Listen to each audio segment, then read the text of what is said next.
इस वीडियो में हम डिस्कस करेंगे बायो के कुछ इंपॉर्टेंट क्वेश्चंस। ये क्वेश्चंस मिक्स रहने वाले हैं, 2-3 चैप्टर से मिला करके ये क्वेश्चंस हैं, काफ़ी इंपॉर्टेंट क्वेश्चंस हैं और आपको इन क्वेश्चंस के अच्छे से प्रैक्टिस करनी है। So the first question is transforming principle given by. Transforming principle यहाँ पे किसने दिया था तो आपको पता होगा, ठीक है। इंपॉर्टेंट क्वेश्चन है। ट्रांसफॉर्मिंग प्रिंसिपल किसने दिया था? ग्रिफिथ ने दिया था। और कब दिया था? 1928 में। ओके, 1928 में ग्रिफिथ ने ट्रांसफॉर्मिंग प्रिंसिपल दिया था।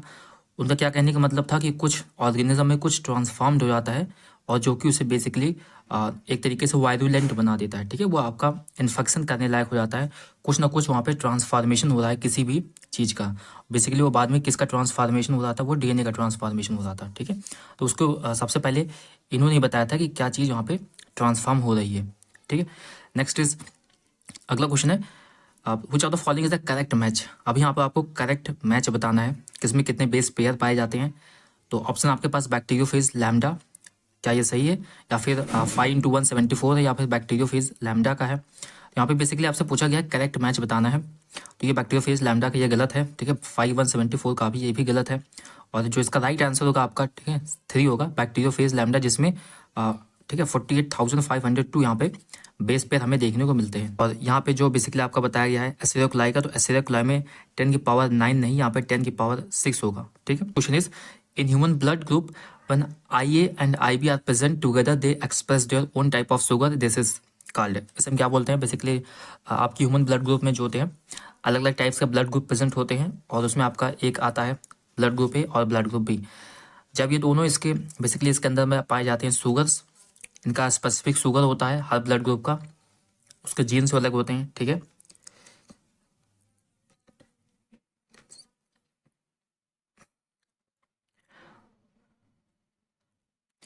यहाँ पे अगला क्वेश्चन देखते हैं। क्वेश्चन है in human blood group when IA and IB are present together they express their own type of sugar, this is because. देखो IA IB क्या होता है? ये आपका एलिल्स होते हैं जो कि ब्लड ग्रुप A का होता है, और ये IB जो होता है ये आपका ब्लड ग्रुप B का होता है। और अगर वहाँ पे AB ब्लड ग्रुप प्रेजेंट है तो दोनों एलिल्स वहाँ पे पाए जाते हैं, ठीक है। ये एलिल्स होते हैं, ये अपना अलग अलग अपने टाइप का शुगर बनाते हैं, ठीक है। IA जो होता है अपना A वाला शुगर बनाता है और B अपना B वाला शुगर बनाता है। लेकिन अगर ये दोनों एक साथ प्रेजेंट होते हैं तो वहाँ पे ब्लड ग्रुप AB बनता है और इनके दोनों के शुगर वहाँ पे बनते हैं और ये दोनों एक दूसरे को डोमिनेट करते हैं। बेसिकली वहाँ पे को डोमिनेंस हमें देखने को मिलता है, दोनों शुगर अपने आप को रिप्रेजेंट करते हैं, ठीक है। इसका जो राइट आंसर होगा आपका को डोमिनेंस होगा। यहाँ पे आपको दोनों के दोनों मिलेंगे, इसलिए आपका AB ब्लड ग्रुप होता है, ठीक है। नेक्स्ट क्वेश्चन है यहाँ पे अगला क्वेश्चन है which of the following is the incorrect match. यहाँ पे आपको बताना है कौन सा इसमें से इनकरेक्ट मैच है। तो ऑप्शन आपके पास स्टेलाइजेशन है, बिल्कुल स्टेलाइजेशन में आपका वैसेक्टोमी आता है। वैसेक्टोमी क्या होता है? बेसिकली वहाँ पे जो टाइड अप कर देते हैं, जो आपका वास डिफरेंस होती है उसे कट करके टाइड अप कर दिया जाता है। और स्टेलाइजेशन के अंदर में ट्यूबोक्टोमी भी आती है, जहाँ पे फैलोपियन ट्यूब को जो होता है वहाँ पे कट करके टाई अप कर दिया जाता है, ठीक है। तो ये आपका स्टेलाइजेशन में आता है। LNG-20 की बात करें तो आपका LNG-20 यहाँ पे पिल्स बताया गया है, जो कि आपका रॉन्ग है, ठीक है। LNG-20 आपका पिल्स नहीं होता ये। MTP NTP आपका 1971 में लेगलाइज की गई थी, संविधानिक की गई थी। तो ये आपका बेसिकली यहाँ पे जो हमसे रॉन्ग पूछा गया था, तो रॉन्ग में आपका आ जाएगा LNG-20, ठीक है। ये आपका गलत होगा। नेक्स्ट इज अगला क्वेश्चन है which of the following is incorrect match. यहाँ पे आपको अगेन इनकरेक्ट मैच बताना क्या होगा। तो ऑप्शन आपके पास MTP, सही बात है, MTP 1971 में लीगलाइज किया गया था।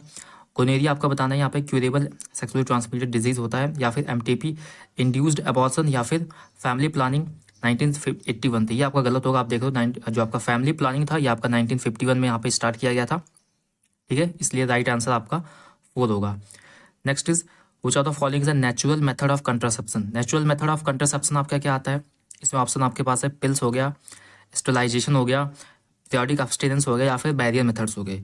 तो यहाँ पे हमसे नेचुरल मेथड ऑफ कंट्रासेप्शन की बात की गई है। तो नेचुरल मेथड्स में आपके पास जो पीरियोडिक अब्सटेंस का जो तरीका होता है ये आपका basically natural method of contraception में आता है, ठीक है। देन यहाँ पे आपका अगला क्वेश्चन है what is the work of the Multiload 375। Multiload 375 क्या आपको पता होगा? ये आपका IUD में आता है, इंट्रा यूट्राइन डिवाइसेस होती हैं बेसिकली। और ये आपका इंट्रा यूट्राइन डिवाइसेस कई तरीके के होते हैं, तो इसको भी अच्छे से पढ़ लेना। कुछ वहाँ पे हार्मोन रिलीज करने वाले IUD होते हैं, कुछ कॉपर रिलीज करते हैं, ठीक है। तो सारे के सारे एग्जांपल्स आपको अच्छे से याद होने चाहिए। जो आपका मल्टीलोड 375 है ये आपका कॉपर रिलीजिंग IUD में आता है। बेसिकली इसमें कॉपर आयन रिलीज होते हैं, जो कि आपके जो स्पर्म आ रहा होता है उसके एक तरीके से मोटिलिटी को डाउन कर देते हैं, इसके साथ उसकी फर्टिलाइजिंग कैपेसिटी को भी वहाँ पे खत्म कर दिया जाता है। तो इसका जो बेस्ट करेक्ट आंसर होगा to suppress the fertilizing capacity of the sperm, right. Next question आपके पास है, which of the following is not made by cannabis plant. यहाँ पे आपको बताना है इसमें से कौन सा जो आपका कैनेबिस प्लांट होता है उससे नहीं मिलता हमें। ऑप्शन आपके पास ओपियाइड, ठीक है, गांजा, चरस, हशीश। तो इसमें जो इसका राइट आंसर होगा आपका ओपियाइड जो होते हैं ये आपके कैनेबिस सटाइवा से नहीं मिलते, बेसिकली आपके पोपियम प्लांट से वहाँ से मिलते हैं, पॉपी प्लांट से ओपियाइड देखने को मिलते हैं। जबकि आपका जो गांजा हो गया, चरस, हशीश, ये सारी चीज़ें आपकी कैनेबिस जो प्लांट होता है वहाँ से आपको देखने को मिलती हैं। ठीक, नेक्स्ट क्वेश्चन है, कार्सिनोजेंस क्या होते हैं। बेसिकली कार्सिनोजन वो होते हैं जो कि आपका कैंसर को प्रमोट करते हैं या कैंसर काजिंग एजेंट होते हैं। और जो कार्सिनोजन होते हैं वो आपके फिजिकल एजेंट भी हो सकते हैं, ठीक है, फिजिकल एजेंट भी होते हैं, केमिकल एजेंट भी होते हैं। बेसिकली कुछ केमिकल होते हैं जो कि आपका कैंसर को इंड्यूस करते हैं, बायोलॉजिकल एजेंट भी होते हैं, कुछ वायरस जिन्हें हम ऑन्कोजेंस बोलते हैं वो भी आपका म्यूटेशन करवा करके बॉडी में कैंसर को प्रमोट करते हैं। तो आपके सारे आंसर यहाँ पे करेक्ट होंगे। Carcinogen can be physical, chemical and biological, ठीक है, तीन हो सकते हैं। नेक्स्ट यहाँ पे है highest global biodiversity among the vertebrates. देखो यहाँ पे पूछा गया वर्टिब्रेट्स के अंदर में, तो वर्टिब्रेट्स के अंदर में आपने पढ़ा होगा कई क्लासेस आते हैं जिसमें आपका एम्फीबियंस हो गया, इसके साथ आपका जो स्नेक वाला आता है, रेप्टाइल्स, इसके साथ आपका जो बर्ड्स आते हैं, ठीक है, मैमल्स आते हैं। तो आपको बताना है वर्टिब्रेट्स में सबसे ज़्यादा ग्लोबल बायोडाइवर्सिटी किसकी सबसे ज़्यादा है। तो अगर यहाँ पे देखा जाए सबसे ज़्यादा जो ग्लोबल बायोडाइवर्सिटी आती है आपकी, ठीक है, फिश की आती है यहाँ पे जो, ठीक है, फिश की सबसे ज़्यादा ग्लोबल बायोडाइवर्सिटी देखने को मिलती है। ठीक है, the next question is hepatitis B vaccine यहाँ पे आपका कहाँ से प्रोड्यूस हुई है, बेसिकली इसका कहाँ से एक तरीके से प्रोडक्शन स्टार्ट हुआ है। तो ऑप्शन आपके पास एसए कोलाई है, ह्यूमन, माइस, ईस्ट। इसका जो राइट आंसर होगा आपका ईस्ट, ठीक है, याद रखना ईस्ट जो होता है यहाँ से इसका प्रोडक्शन स्टार्ट हुआ है। Next question is in a new habitat is just been colonized which process में contribute more significantly to the population growth. ये आपका लास्ट चैप्टर में पढ़ता है। बेसिकली वहाँ पे ये बताया गया है कि जब कोई एक नया हैबिटेट स्टार्ट होता है बनना, ठीक है, कोई एक नई जगह स्टार्ट होती है बनना, तो वहाँ पे सबसे पहले क्या यहाँ पे इंपॉर्टेंट कंट्रीब्यूशन होता है, किस चीज़ का यहाँ पे सबसे ज़्यादा कंट्रीब्यूशन होता है। तो बर्थ रेट बेसिकली अगर सपोज करो कोई दो ऑर्गेनिज्म किसी जगह पर गए हैं तो बर्थ रेट चाहे जितना तेज़ी से बर्थ कर लें फिर भी टाइम लगेगा वहाँ पे पॉपुलेशन बनाने के लिए। ठीक है, इमिग्रेशन है आपके पास, इमाइग्रेशन तो होगा नहीं क्योंकि यहाँ इसका मतलब होता है कहीं दूर चले जाना। मोटिलिटी भी कोई मतलब नहीं है, सबसे ज़्यादा इंपॉर्टेंट होता है वहाँ पे इमाइग्रेशन। अगर वहाँ पे पर्सन आते हैं, बेसिकली अगर वहाँ पे बाहर से लोग आ जाए तो जो आपका ये एक तरीके जो पॉपुलेशन होगा ये आपका ड्रास्टिकली इंक्रीज कर जाएगा as comparable to the birth rate. Birth rate तो आपका बाद में देखा जाता है जब वहाँ पे पॉपुलेशन ऑलरेडी बन जाती है, उसके बाद बर्थ रेट वहाँ पे फेवरेबल कंडीशन होती है। लेकिन अगर कोई कॉलोनी हमको नहीं बनाना है तो वहाँ पे लोगों को बुलाना जो है ज़्यादा इफेक्टिव होता है। ठीक है, नेक्स्ट क्वेश्चन यहाँ पे हो जाता है following pair is wrongly match. यहाँ पे कौन सा पेयर जो आपका रॉन्गली मैच्ड है। देन आपके पास ऑप्शन है अल्कोहल, नाइट्रोजनेस, बिल्कुल गलत होगा। ठीक है, आपको पता होगा नाइट्रोजनेस आपका ये एक तरीके से एंजाइम होता है जो कि आपका नाइट्रोजन की फिक्सेशन में काम आता है। ठीक है, फ्रूट जूस की बात की जाए तो फ्रूट के जूस में आपका पैक्टिनेस पाया जाता है, फर्मेंटेशन में आपका ईस्ट होता है, करेक्ट है, और डिटर्जेंट में आपके पास लाइपेज देखने को मिलता है। ठीक है, डिटर्जेंट में आपका लाइपेज देखने को मिलता है। ओके, नेक्स्ट क्वेश्चन आपके पास है which of the following is correct. आपको बताना है इसमें से कौन सा जितने दिए गए ऑप्शन है सारे करेक्ट है। क्या करेक्ट है यहाँ पे, थायमिन प्रेजेंट इन डीएनए, बिल्कुल करेक्ट बात है, थायमिन आपका डीएनए में प्रेजेंट होता है। एडेनिन और ग्वानिन आपके प्यूरिन होते हैं, ये भी करेक्ट बात है। जो आपका एडेनिन और ग्वानिन होते हैं ये आपके प्यूरिन होते हैं। बेसिकली जो आपका नाइट्रोजन बेस होता है आपका 5 नाइट्रोजन बेस होता है, जिसमें आपके 2 प्यूरिन होते हैं और 3 पायरिमिडिन्स होते हैं। तो एडेनिन और ग्वानिन आपके प्यूरिन होते हैं और बाकी जो तीनों बचे हुए हैं ये आपके पायरिमिडिन होते हैं। तो ठीक है, ये भी करेक्ट है, एडेनिन और ग्वानिन आपके प्यूरिन होते हैं। नेक्स्ट है यूरेसिल प्रेजेंट इन आरएनए, सही बात है, आरएनए में यूरेसिल प्रेजेंट होता है। ये आपका किसकी प्लेस पे प्रेजेंट होता है, ये थायमिन। ठीक है, थायमिन डीएनए में प्रेजेंट होता है और यूरेसिल आरएनए में प्रेजेंट होता है। तो तीनों ऑप्शन यहाँ पे सही है, all of this the correct answer. Okay, next question आपके पास है which of the following is the correct set of stop codon, या जिसे हम नॉनसेंस कोडॉन बोलते हैं। अगर ये कोडॉन कहीं पे लग जाता है तो वहाँ पे जो प्रोटीन की सिंथेसिस होती है वो आपकी बंद हो जाती है। ठीक है, ये आपका लास्ट में लगता है और इसको सबसे ज़्यादा इंपॉर्टेंट क्वेश्चन याद रखना। तो बेसिकली आपके पास स्टॉप कोडॉन कौन से हैं, तो स्टॉप कोडॉन 3 आपके पास होते हैं, UAA, UAG और UGA। ठीक है, तो ये आपका इसका जो राइट आंसर होगा आपका 3 होगा, जहाँ पे UAA आता है आपका, इसके बाद फिर आपका UAG आता है और UGA होते हैं। ये 3 कोडॉन स्टॉप कोडॉन होते हैं जिन्हें हम नॉनसेंस कोडॉन भी बोलते हैं। और इनके लग जाने से जो प्रोटीन की सिंथेसिस हो रही होती है, जो चेन बनी होती है वो स्टॉप हो जाती है, जिससे जो प्रोटीन का संश्लेषण होता है वो रुक जाता है। Next question which of the following is a incorrect statement with reference to the eukaryotes. आपको बताना है यहाँ पे कि इसमें से कौन सा इनकरेक्ट स्टेटमेंट है, किसके रेफरेंस में बताना है, यूकैरियोट्स के रेफरेंस में बताना है। ठीक है, तो ऑप्शन आपके पास क्या है, स्ट्रक्चरल जीन इज मोनोसिस्टोनिक। ठीक है, यहाँ पे बताया गया है कि स्ट्रक्चरल जीन है, मोनोसिस्टोनिक है, तो ये बात सही है। यूकैरियोट्स में जो स्ट्रक्चरल जीन होता है वो आपका मोनोसिस्टोनिक होता है, और प्रोकैरियोट्स में जो स्ट्रक्चरल जीन होता है वो आपका पॉलीसिस्टोनिक होता है। ठीक है, स्ट्रक्चरल जीन क्या होता है, बेसिकली आपने इसे 6th चैप्टर में पढ़ा होगा, क्लास 12 यहाँ पे जो है, वहाँ पे बेसिकली जो ट्रांसक्रिप्शन यूनिट होती है उसमें इसका पार्ट होता है, प्रोमोटर रीजन होता है, स्ट्रक्चरल यूनिट होती है, और देन लास्ट में टर्मिनेटर होता है। तो जो स्ट्रक्चरल जीन होती है वो आपके बीच वाला पार्ट होता है। ठीक है, तो ये आपका मोनोसिस्ट्रॉनिक होता है इन केस ऑफ यूकैरियोट्स, और पॉलीसिस्ट्रॉनिक होता है इन केस ऑफ प्रोकैरियोट। ठीक है, then next option is genes in eukaryotes are split. जो जीन्स होते हैं वो आपका यूकैरियोट में स्प्लिट होते हैं, ये भी बात सही है। जीन्स यूकैरियोट में स्प्लिट अरेंजमेंट में प्रेजेंट होते हैं, आपने पढ़ा होगा इंट्रॉन्स और एक्सॉन्स के फॉर्म में। ठीक है, expressed sequence are defined as introns. क्या यहाँ पे जो एक्सप्रेस सीक्वेंस होते हैं जो कि बेसिकली आपका एक्सप्रेस करते हैं, जो कि आपका बाद में प्रोटीन बनवाते हैं जिससे एमआरएनए बनता है, वो आपका क्या वो आपके इंट्रॉन्स होते हैं, तो ये आपका गलत है। ठीक है, बेसिकली यहाँ से हमसे रॉन्ग ही पूछा गया था, तो इसका जो राइट आंसर होगा आपका 3 होगा। यहाँ हमसे इनकरेक्ट पूछा गया था, तो वो इंट्रॉन्स नहीं होते, वो आपके एक्सॉन्स होते हैं। ठीक है, जो एक्सप्रेस करते हैं वो आपके एक्सॉन्स होते हैं, इंट्रॉन्स हटा दिए जाते हैं। नेक्स्ट आपके पास है the exons are interrupted by introns. बिल्कुल सही बात है, जो एक्सॉन्स होते हैं वो आपके इंट्रॉन्स से इंटरप्टेड होते हैं बीच बीच में। Question which of the following is the incorrect match. आपको बताना है यहाँ पे कौन सा इसमें से इनकरेक्ट मैच है। ऑप्शन आपके पास ग्राफियन फॉलिकल, कार्पस ल्यूटियम, बात सही है। ठीक है, ग्राफियन फॉलिकल के बाद कार्पस ल्यूटियम आपका आता है। मिनार्क मेंस्ट्रुअल साइकिल स्टार्ट होती है, ये भी बात सही है। ठीक है, मेंस्ट्रुअल साइकिल जब स्टॉप होती है तो उसे मेनोपॉज बोलते हैं। ये आपका गलत होगा। इंटरस्टिशियल सेल्स और सर्टोली सेल्स आपकी अलग अलग तरीके से जाती हैं। जो इंटरस्टिशियल सेल होती है आपका ये प्रोड्यूस करती है टेस्टोस्टेरोन, और जो आपकी सर्टोली सेल होती है ये आपके जो डेवलपिंग स्पर्म होते हैं उसका नर्चरिंग का काम करता है। सर्टोली सेल होता है ये आपके केयर का काम करती है, जो मैच्योरिंग स्पर्म होते हैं। ठीक है, उनका। नेक्स्ट क्वेश्चन आप अगला क्वेश्चन है which of the following is not a constituent of seminal plasma. जो सेमिनल प्लाज्मा होता है उसका कॉन्स्टिट्यूएंट ये सब नहीं होते हैं। तो ऑप्शन आपके पास है फ्रक्टोज है, कैल्शियम है, नाइट्रोजन है, और सर्टेन एंजाइम्स है। तो आपको पता होगा जो सेमिनल प्लाज्मा होता है उसमें ये सारे के सारे पाए जाते हैं एक्सेप्ट नाइट्रोजन। नाइट्रोजन यहाँ पे जो होता है ये नहीं पाया जाता। बाकी आपका फ्रक्टोज, कैल्शियम और जो एंजाइम्स होते हैं अलग अलग टाइप्स के, ये सारे के सारे आपके सेमिनल प्लाज्मा में देखने को मिलते हैं, जो कि आपका स्पर्म के साथ मिलकर बनाता है। ठीक है, नेक्स्ट क्वेश्चन है एट प्यूबर्टी। प्यूबर्टी के टाइम पे आपके पास जो प्राइमरी फॉलिकल की संख्या कितनी होती है इन ईच ओवरी, हर एक ओवरी में आपको बताना है। तो इसका जो संख्या होता है आपके पास 60,000 से 80,000 प्राइमरी फॉलिकल्स प्रेजेंट होते हैं। ठीक है, प्यूबर्टी के टाइम पे हर एक ओवरी में। ठीक है, next is match the development of foetus in according with its correct time during pregnancy. आपको बताना है यहाँ पे बेसिकली जो फीटस डेवलप हो रहा होता है और 9 मंथ के अंदर में डेवलप होता है, तो हर मंथ में उसका कुछ ना कुछ डेवलप हो रहा होता है, और कुछ टाइम के बाद वो कंप्लीट डेवलप हो जाता है। तो आपको बताना है यहाँ पे जो टाइम पीरियड दिया है उसके अकॉर्डिंग क्या फॉर्मेशन हो चुका होगा। 8 वीक्स है, आपको यहाँ पे बेसिकली करेक्ट टाइम ड्यूरेशन बताना है। तो 8 weeks heart formation, 12 weeks limbs and digit formed, या फिर eyelid separate eyelashes, या फिर 24 वीक्स में, या फिर एक्सटर्नल जेनाइटिलिया आपका ये बन सकता है। तो इसका जो बेस्ट आंसर आपका जाएगा 8 वीक्स। 8 वीक्स बेसिकली आपका 2 मंथ, और 2 मंथ के अंदर में आपका हार्ट फॉर्मेशन हो ही जाता है। ठीक है, तो इसका राइट आंसर आपका फर्स्ट वाला होगा।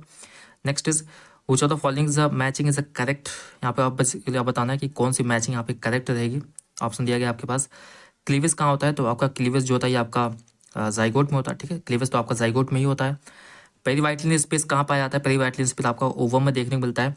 इम्प्लांटेशन आपका यूट्रस में होता है। जो ब्लास्टोमियर सेल होती है आपकी डॉटर सेल, बेसिकली जो क्लीवेज के बाद जाइगोट में जो क्लीवेज के बाद जो सेल बनती हैं जिसे हम डॉटर सेल बोलते हैं वो आपके ब्लास्टोमियर सी होती हैं। ठीक है, तो ए का यहाँ पे फर्स्ट होगा, बी का आपका थर्ड होगा। ठीक है, ए का फर्स्ट होगा और बी का थर्ड होगा।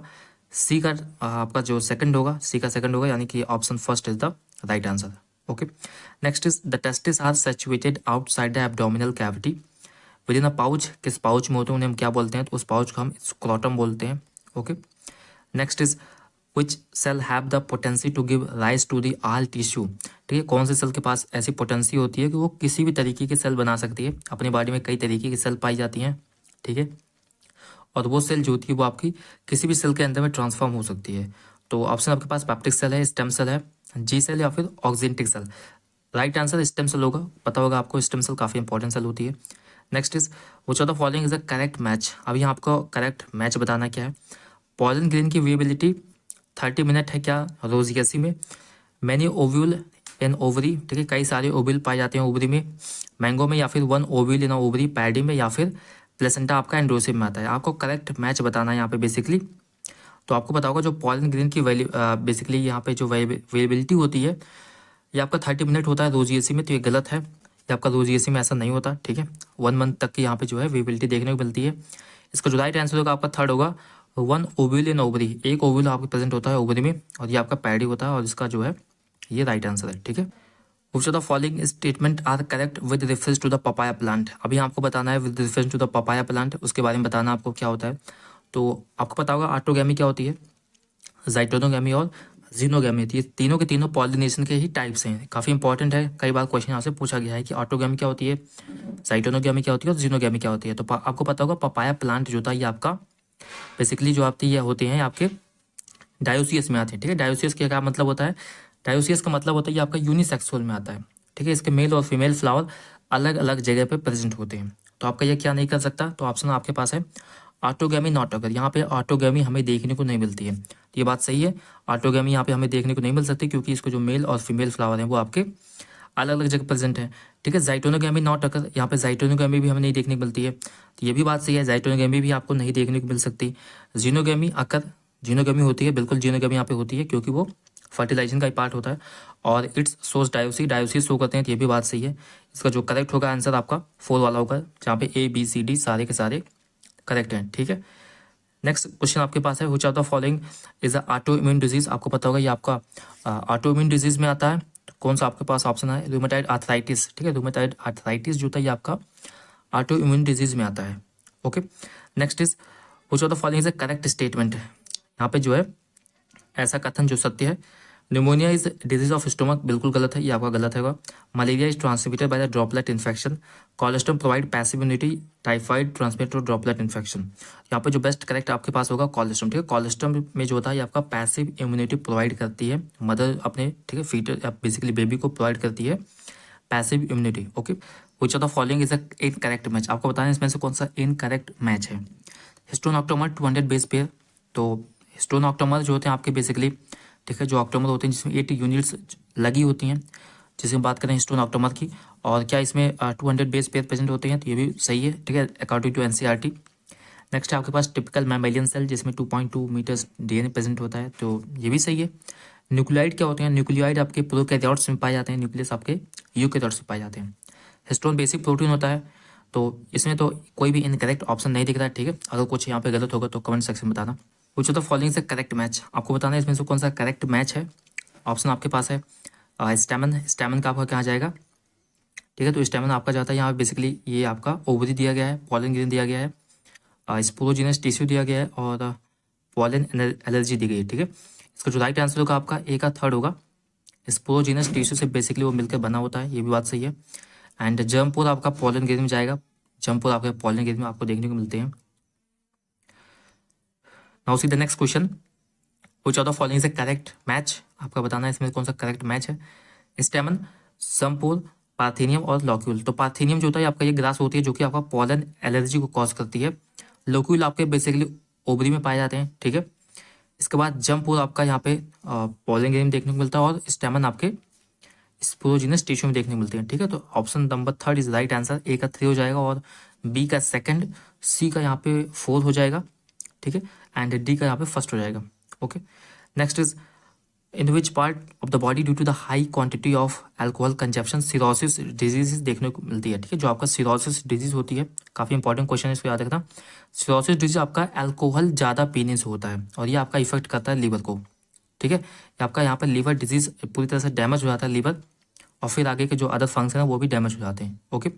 Next is which tumour remains localised and do not spread. यहाँ पे बताना है कौन सा ट्यूमर जो होता है आपका ये लोकलाइज्ड रहता है, और वो आपका जो होता है स्प्रेड नहीं करता, ठीक है। तो आपको ये बताना है यहाँ पे। तो यहाँ पे आपका जो बेनाइन ट्यूमर होता है, ठीक है, जो बेनाइन ट्यूमर होते हैं ये आपके एक जगह पे लोकलाइज्ड होते हैं, और यहाँ पे अलग बॉडी पार्ट्स के ऊपर नहीं जाते। जबकि जो आपका मैलिगेंट ट्यूमर होता है ये आपका जहाँ भी होता है उसके कुछ टुकड़े टूट करके पूरे बॉडी में सर्कुलेट होते रहते हैं, और जहाँ भी वो टुकड़ा जाता है वहाँ पे अदर कैंसर स्टार्ट हो जाता है, ठीक है। तो वो ज़्यादा खतरनाक होता है, मैलिगेंट ट्यूमर जो होता है ये ज़्यादा डेंजरस कंडीशन होती है, ठीक है। नेक्स्ट इज रिंगवॉर्म इन्फेक्शन क्या होता है? तो रिंगवॉर्म इन्फेक्शन आपको पता होगा, रिंगवॉर्म इन्फेक्शन किसकी वजह से होता है ये आपका, ठीक है, using com towel and cloth of infected person. Basically आपका जो फंगस इन्फेक्शन होता है उसकी वजह से यहाँ पे जो है रिंगवॉर्म इन्फेक्शन देखने को मिलता है, ठीक है। Next is malarial parasite attack on which after the liver. Basically आपका लीवर के बाद यहाँ पे जो मलेरिया पैरासाइट होता है ये आपका सबसे पहले लीवर पे अटैक करता है, ठीक है। इसके बाद यहाँ पे कहा जाता है malarial parasite attacks on which after the liver, तो उसके बाद आपका ये आरबीसी पे अटैक करता है, ठीक है। आरबीसी के अंदर जाता है जहाँ पे अलग अलग टाइप के सब्सटेंस रिलीज होते हैं, जिसमें से आपका हेमोजोइन सब्सटेंस होता है ये आपका रिलीज होता है, okay. Next is cell wall of bacteria can be lysed. जो सेल वॉल होती है बैक्टीरिया की वहाँ पे उसको किस तरीके से यहाँ पे जो है हटाया जा सकता है, ठीक है। सेल वॉल ऑफ बैक्टीरिया को किस तरीके से हम हटाते हैं यहाँ पे, तो इसका जो करेक्ट आंसर आपका लाइसोजाइम। जो लाइसोजाइम होता है ये आपका सेल वॉल ऑफ बैक्टीरिया को एक तरीके से लिसिस कर देता है, तोड़ सकता है, ठीक है। ये एंजाइम जो होता है ये इंपॉर्टेंट होता है। Now see the next question, restriction enzymes belongs to the larger class of enzymes. ये आपके बड़े क्लास से बिलोंग करते हैं और बेसिकली इसमें कई सारे आते हैं, जो कि आपका एंडोन्यूक्लियस आता है, एक्सोन्यूक्लियस आते हैं, कई सारे तरीके के यहाँ पे रिस्ट्रिक्शन एंजाइम्स हमें देखने को मिलते हैं। तो ऑप्शन आपके पास है न्यूक्लियस हो गया, एक्सोन्यूक्लियस और एंडोन्यूक्लियस। इसका करेक्ट आंसर आपका 4 होगा। चारों तरह के यहाँ पे एंजाइम्स हमें देखने को मिलते हैं, ठीक है। Next is the most important feature in plasmid is use as a vector. यहाँ पे जो आपने देखा होगा प्लाज्मिड का यूज़ किया जाता है एज अ वेक्टर, जहाँ पे बेसिकली जो फॉरेन डीएनए है उसको इंटीग्रेट करके हम वापस से ऑर्गेनिज्म में ट्रांसफर करते हैं, जिससे हम अपने डिजायर्ड का डीएनए या फिर जो प्रोटीन बनवाना चाहते हैं वो हम बनवा सकते हैं। तो बेसिकली आप बताया गया है कि इंपॉर्टेंट फीचर क्या होता है प्लाज्मिड का, क्या इंपॉर्टेंट फीचर होता है। ऑप्शन है ओरिजिन ऑफ रेप्लिकेशन होता है, प्रेजेंस ऑफ सेलेक्टेबल मार्कर है, या फिर presence of sites for the restriction endonuclease, या फिर उट्स साइज, ठीक है। तो यहाँ पे जो मोस्ट इंपॉर्टेंट फीचर बेसिकली आपने देखा होगा एनसीईआरटी में, मोस्ट इंपॉर्टेंट जो फीचर होता है आपका ओरिजिन ऑफ रेप्लिकेशन ओरी साइट होता है। एक बार ये क्वेश्चन एक बार वापस से चेक कर लेते हैं एनसीईआरटी में। यहाँ पे जो इसका जो करेक्ट आंसर होगा आपका ओरिजिन ऑफ रेप्लिकेशन, ठीक है। ओरी यहाँ पे जो होता है सबसे ज्यादा इंपॉर्टेंट होता है किसी भी प्लाज्मिड के लिए। नेक्स्ट इज मैचिंग करेक्ट, आपको बताना है कितनी करेक्ट है। रिलैक्सन यहाँ पे बेसिकली ओवरी बताया गया है, तो रिलैक्सन आपका बेसिकली करेक्ट है, ठीक है। ओवरी सही रिलीज होता है। एस्ट्रोजन आपका प्लेसेंटा से है, एस्ट्रोजन यहाँ पे अगेन ग्राफियन फॉलिकल से, एंड देन फॉलिकुलर फेज आपका जो होता है ये आपका सिक्रेटरी फेज होता है, तो ये गलत है। फॉलिकुलर फेज आपका सिक्रेटरी फेज तो नहीं होता है। एंड बी वाला ऑप्शन आपके पास है एस्ट्रोजन जो कि आपका प्लेसेंटा से रिलीज होता है, तो ये भी कुछ हद तक सही है, प्लेसेंटा से एस्ट्रोजन रिलीज होते हैं।